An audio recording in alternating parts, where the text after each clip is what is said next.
and we're honored to welcome our special guest, Ms. Adrasina Adlina.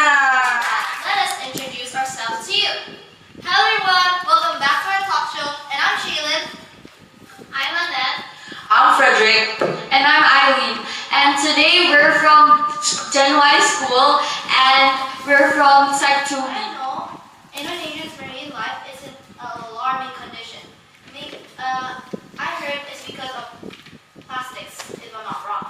And is it right? Maybe there's a lot of factors that give challenges, and also the plastic, it also the oil, and also the mining and everything. So I think we can talk more about what challenges that Indonesian ocean facing in the presentation. Basically, what we have is about the marine tourism destination, and also what is challenging, what's the challenge in marine tourism destination. So the fact is, Indonesia is the biggest archipelagic country, and also is one of favorite marine tourism destination. Can I ask you guys, have you ever been to Komodo Island? Wow, okay. Have you been to Papua New Guinea? Papua? Raja Ampat.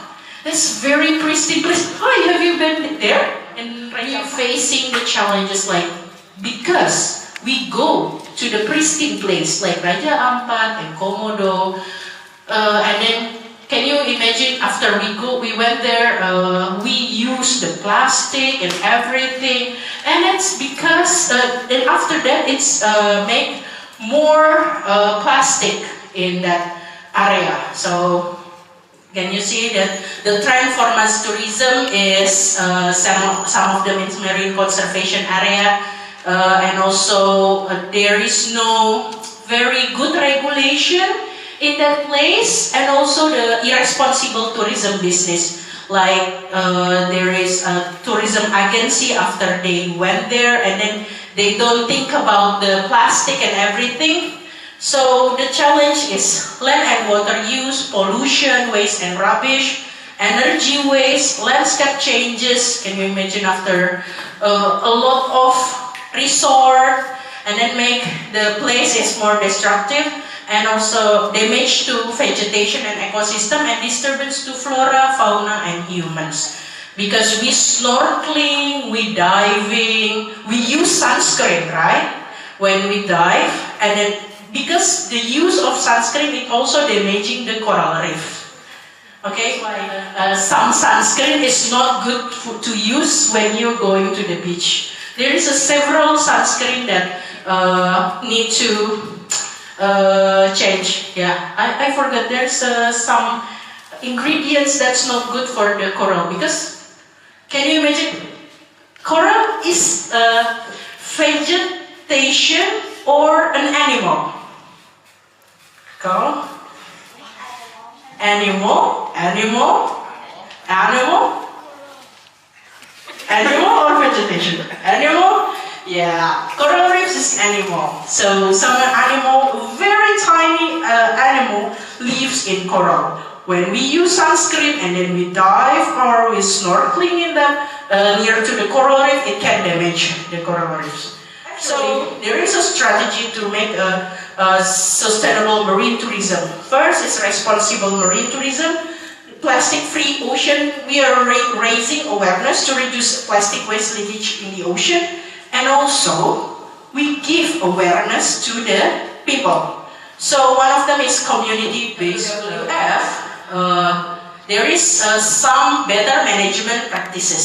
So it's kind of guidelines for the plastic, like this one. This is pengurangan jejak ekologi di dalam wisata bahari. It's try to reducing the use of plastic, and then how to guideline for the sustainable marine tourism, because you guys talk more about waste. So one of the best practices for environment that we try to do is there is a waste management for the hotel, and also we work with Havens Minyak, the Havens Minyak for the water treatment, and in Kepulauan Riau, wastewater treatment using natural pond, reusable bottle, destination cleanup, built-in rainwater catchment, and promote bicycle. So basically, the plastic, before it goes to the ocean, we try to reduce it. That's the first thing that we need to put in our mind. Before it goes to the ocean, so we need to reduce it. So this is what we try in WWF, work with the hotel and tourist destination. We have some of the work together with Blue Allies. It also try to manage the waste, like permaculture, support waste management, and also coastal program. Have you ever tried to take rubbish from the take the rubbish from the beach, cleaning up? Yeah, we have several programs to clean up the beach, and also when we go to the diving or we do the snorkeling, they try to using lunchbox to reduce the plastic waste. And then we have a book donation. It's kind of give them a book for the children who eager to make them more eager to learn about ocean. And then we have a waste management system and helping the local community to sell their products. Our program about plastic is plastic-free ocean. So we are trying to reduce the plastic in Indonesia, and this is a good partnership with other ministry and fisheries ministry, and also we have with KLH, Kementerian Lingkungan Hidup, other ministry, and also other organizations. Basically, we try to advocate. So one of the advocate things is like this one. We try to raising the awareness to the person about the plastic free, and then better management practice adoption, and also technology innovation, like you guys did with your project, if I'm not wrong, seabins, right? That's why we have also the technology innovation and develop and strengthening economic incentive, which is when the fishermen, they one day every month, if I'm not wrong. So our ministry in Marine Affairs and Fisheries Ministry have one project. Fishers, they can take rubbish in the ocean, they collect it, and the ministry pay for their rubbish that they collect. It's called Bulan Cinta Laut. So this one it's called the economic incentive. So they give money when they try to collect the rubbish, and also promote the blue lifestyle. As you know, we try to reduce the plastic, so we bring tumbler. Who bring tumbler here? For everyone? Wow, that's good. Wow, nice. Things that we can do for protect the to reduce this is what we've done. Plastic-free ocean network. So we work as a teamwork, big teamwork. We have also a volunteer. So if you guys interested to become a volunteer, you can try to contact Pivon. There's a guideline and playbook, capacity building and networking. And also if you want to report some, maybe you see a lot of massive rubbish in the ocean, you can try to contact this one. And also it's called citizen science. So we need to get the information from the other. One of our work with WWF is try to clean up the plastic, the plastic from the beach. This is some of the plastic that come from other area Because can you imagine, ocean doesn't have a boundaries, right? So this plastic bottle, worst thing about plastic, it cannot be degradable. So I don't know how long this kind of bedak salisil comes from the 1990 maybe. This one is sedap from maybe 2000 because it looks so old and it cannot be hancur. Okay, I think that's from me. Thank you so much for all the good information. I didn't even know that sunscreen could do something bad to the coral reefs, and I didn't even know that so many plastics from other countries could end up in Indonesia. And so now we are going to give a chance for the audience to ask questions, and it's time for our Q&A session! Alright guys, let's begin with our first question from the audience. Any questions? Oh yeah, Nicole? Yeah, so how do you think technology, humans, and marine life are connected to one another? So how are humans technology connected? From my perspective is, so basically human depends on healthy seas for food and also the climate regulation, livelihood, and then the technology is a tool that help us to see and reduce our impact. So as I mentioned in the presentation, we have better management practices that become indicator and guidelines to do what best for the humans and also the marine life. But technology itself is also strengthens what we've done. Basically, it's still we use technology a lot in our project, like tracing the turtles. We know where turtles goes, and also catch things. I forgot. That's basically we use a lot of technology, and then we think technology can help marine life and humans still connected. I hope that answered. Oh yeah, that's clear. Thank you, Miss.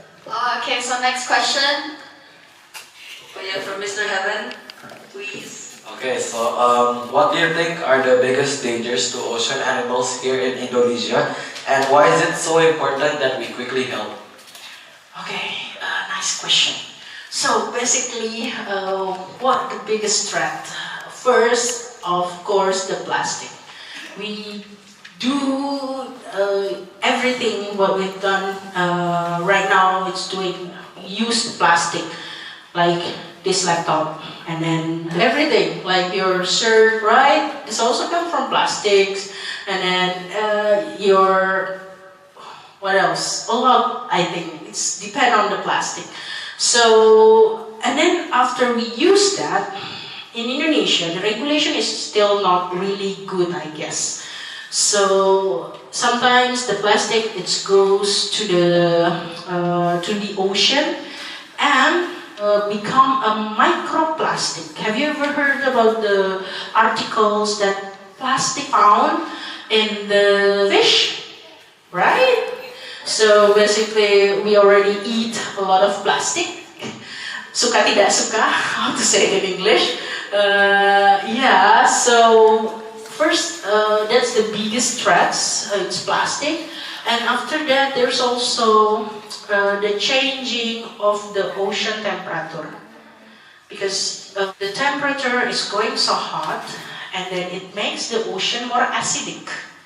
Because the ocean is acidic, it can kill a lot of animal in ocean. Beside the coral reefs, because the coral reefs is not very good to prone to the temperature, very high temperature. It can die and also affect the the food chain in the ocean. I think maybe to help answer? Yeah. Oh, that was interesting. Let's move on to the next question. Alright, my question is, when your team at WWF tries to run the project to save the ocean, and also what are the biggest challenges or difficulties you faced? Ooh, okay. The biggest, when we running ocean project, first we need to know what is the problem first. What's your name again? I'm sorry. Marvel. Marvel. Okay. We need to understand how to solve it. So we need to make a mapping stakeholder first. So I try to teach you some project management.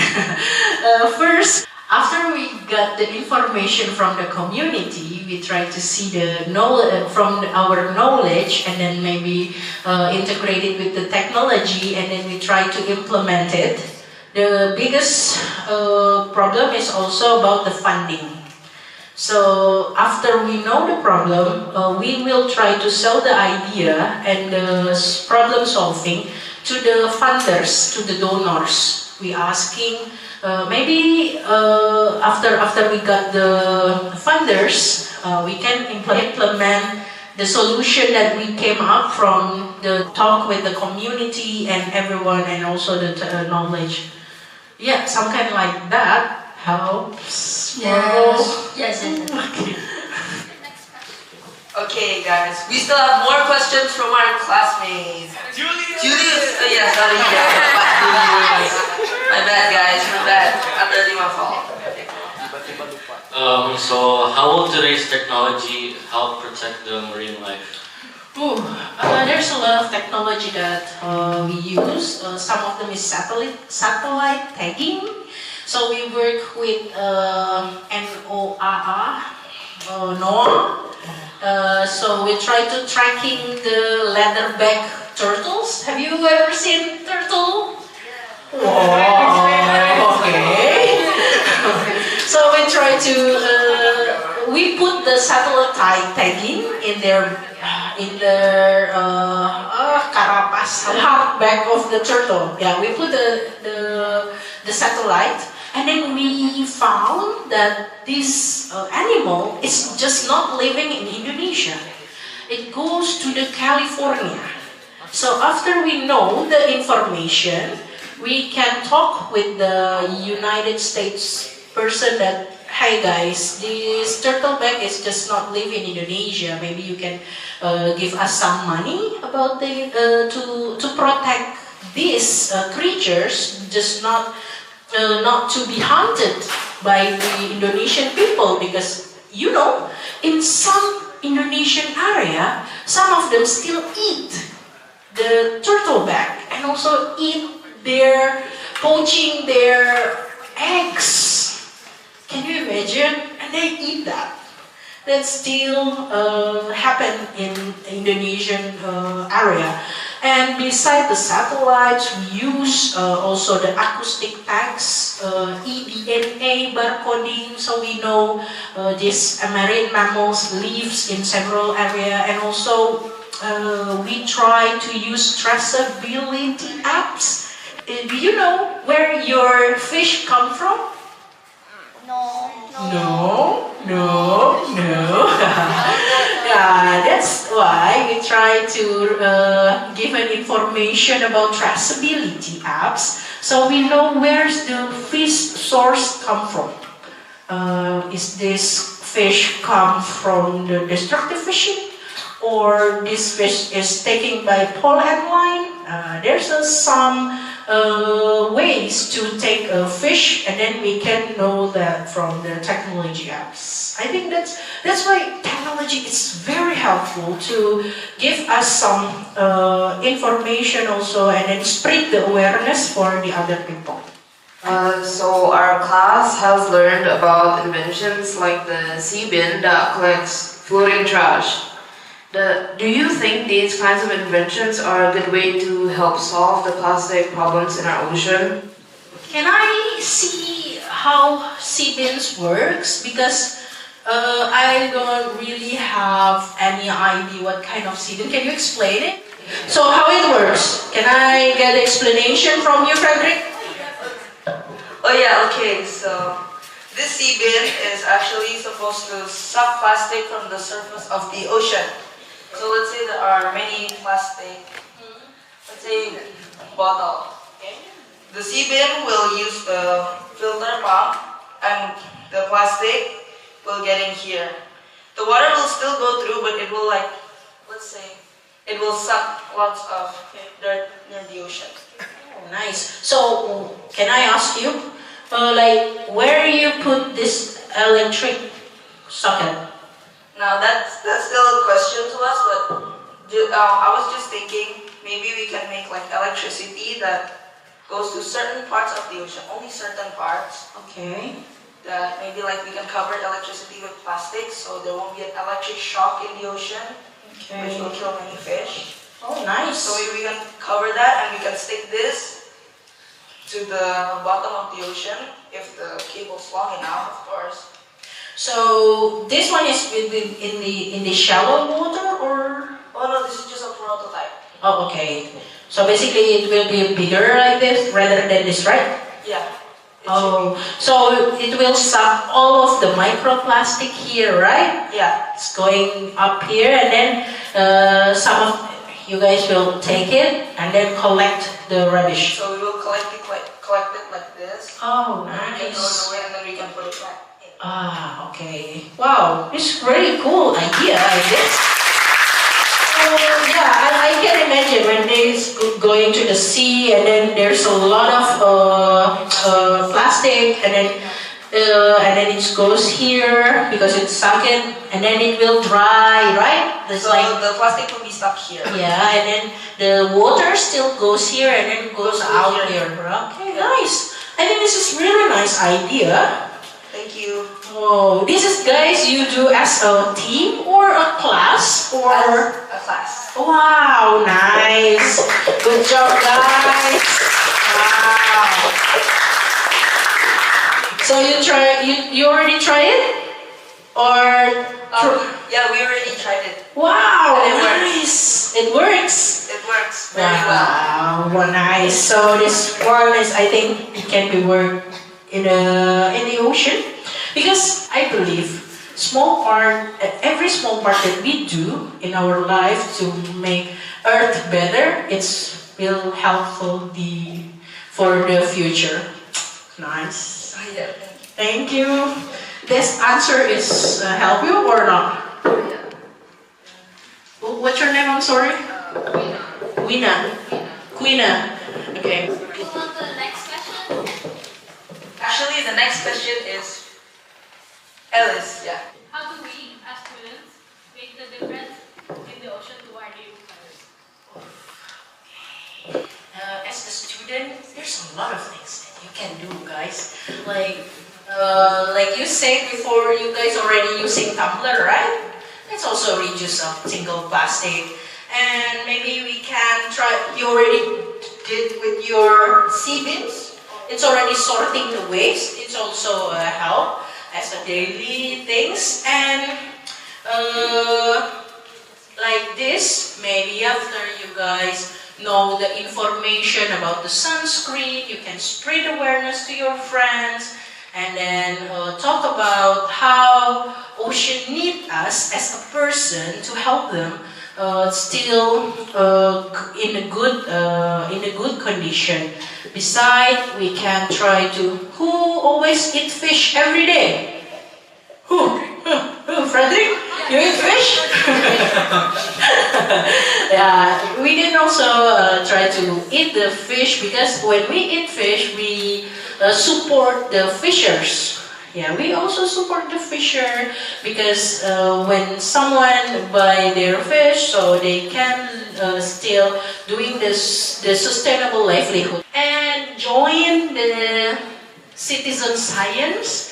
If you see a pile of rubbish in the coastal area, and then you can try to report to the Plastic Free Ocean Network. Okay, yeah. Next question. Actually, Miss, I also been wondering after your presentation. So my question is, what do you think of seabins as a method of removing waste in our oceans? And what are the advantages and disadvantages to using seabins? I think because it collected the waste, right? So because it's collected, it also can help the other people to easier for them to remove the waste, because I can imagine that in the ocean there's a lot of like microplastic, bottle plastic and everything, and when it's go through the sea bins it can be sorted, and it helps the other people when they it can be sorted, and then it can help the other person to sort the plastic, and it make easier for us to which that goes to the incinerator. So Zaman is a person who works with plastic every day, and then he is in charge to understanding how the plastic, to reduce the plastic in our project. But I think sea bins is nice thing to have in the ocean to make a sorted, so it also collected, so in one point it's easier to take it, go to the coastal. Thank you so much for the good answer. So next question. My question is, what should our class do to achieve our project goal in your opinion? Project goal for the sea bins? Yeah, in your opinion. Collected, because it's collected, it's easier to take. Like sea bins, I can imagine it's getting bigger because this is a prototype, right? It's a very small one.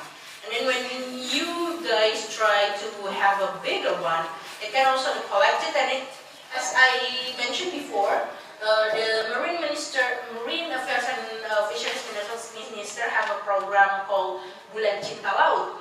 And then these fishermen, they try to take all the rubbish near to their fishing area.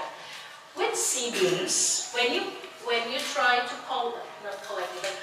try to collaborate between the Bulan Cinta Laut and sea bins, I think that's a perfect thing. When you put the sea bins, so the fisherman doesn't need to go all around their fishing area to collect the rubbish, because the rubbish is already collected in one place. So I think that's a very advantageous for these sea bins. I hope it helps. Alright, so what do you think of our Global Perspective project, where our goal is to educate our audience on the importance of preserving marine life through technology in order to protect both the ecosystem and human lives?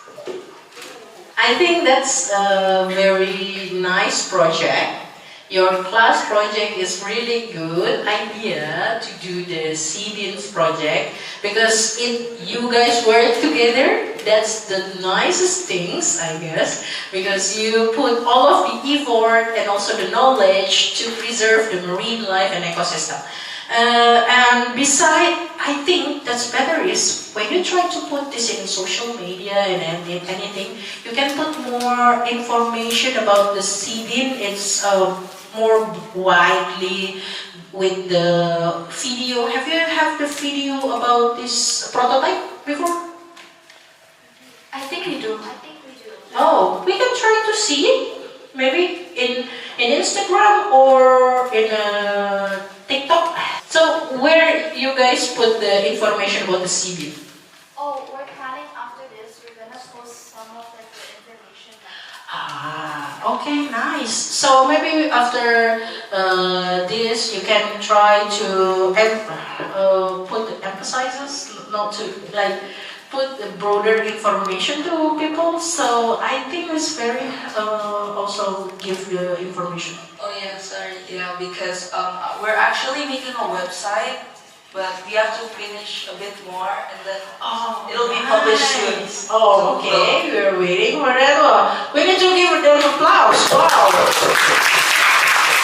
Very nice. It's a good project.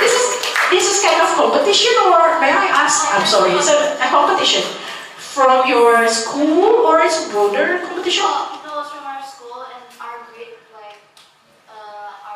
We're having a competition like antar class. Wow, nice. But can I ask why you choose seabin as your project? I want to interview guys, so you just not ask me, so I will also ask Okay, you. so last time, actually I had a trip riding ship from here to Palembang.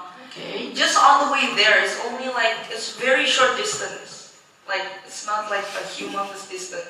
But I see so many trash in the middle of the ocean already. So I did my research, of course, to find out what is one of the best ways to reduce plastic, and I realized that it was seabin. And when I searched it up again, we were actually one of the only people that has brought seabin to Indonesia. Oh, nice. Woo. Yeah, that's the good thing because that's what we also in WWF did. We tried to see identification first, what the problem. Like you did, like Frederick did. We see there's a lot of problem about this plastic, and then we try to see and getting the knowledge. And I think you guys, you already great job to understanding what the problem in ocean in Indonesia specifically. Okay. I'm sorry, my English is not very good. And thank you so much to Mr. Adil for giving us the opportunity to do this.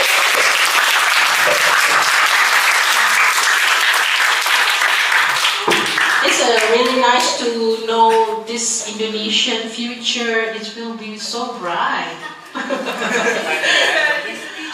Oh yeah, okay. If I may add something? Yes, yes, please. Please stand up, sir. Basically, this is a project, and it is entirely their creativity. This is entirely their thinking out of the box. The project was about technology and sustainability, and this is how they came up with this idea as a whole class. So I believe they really deserve a big round of applause, guys. Good job, good job. Thank you so much for our guests from WWF for sharing all this meaningful knowledge. A final round of applause for her, please.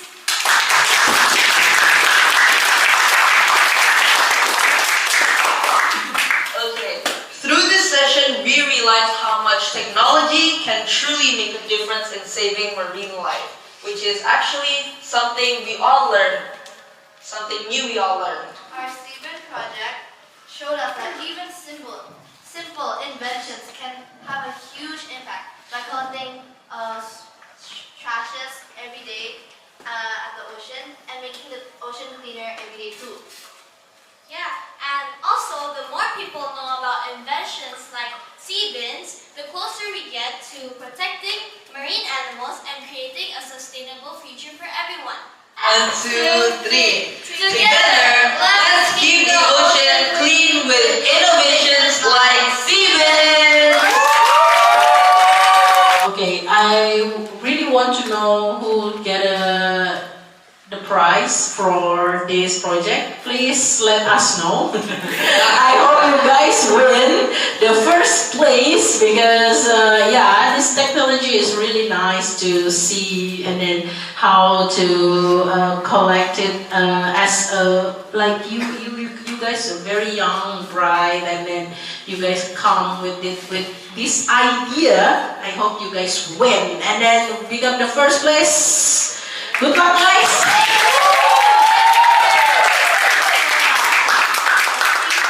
Thank you, Ibu.